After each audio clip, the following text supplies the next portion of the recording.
Joel Bitonio today from the Browns Foundation golf outing talked about some of the differences in this offense under Ken Dorsey. There's some different terminology and stuff. I think the identity of the offense is very similar, but I think there's new wrinkles and new, like I said, terminology. Like once you've been in the league for 10 years now, you've ran pretty much every offense imaginable, and it's now just like putting those plays into the system.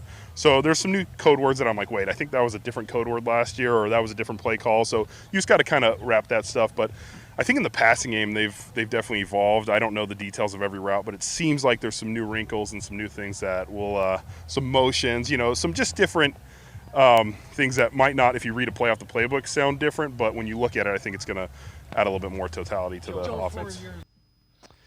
Now, the other thing they did say, Tim, is they're still going to run the football. It's not like they're going to, completely forget about the run. And when you have the amount of money invested in the offensive line that the Browns do, they're going to run the football.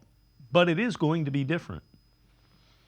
Yeah, I mean, considering the overhaul they made on the offensive staff, bringing in a new offensive coordinator, Ken Dorsey, bringing in a new offensive line coach, and Andy Dickerson, certainly it's going to be different.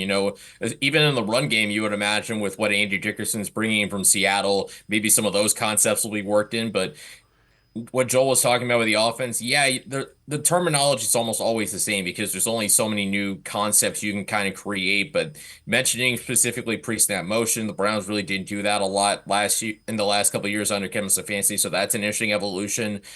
We've on our site, I know Mary Kay Cabot's talked plenty about the choice routes that they're going to run and really running it based on what the defense is doing. That's an interesting wrinkle. And I think as an offense, as a football team in general, when it comes to Kevin Stefanski, you always want to keep bringing in new ideas. You always want to continue to evolve and adapt. That's what the great coaches do, is they always want to continue to grow and build off their initial foundation. And that's how you see teams, continue to stay successful, is trying to stay ahead of that curve and continuing to evolve and build on what's already been established. So we'll see how that continues to evolve in 2024.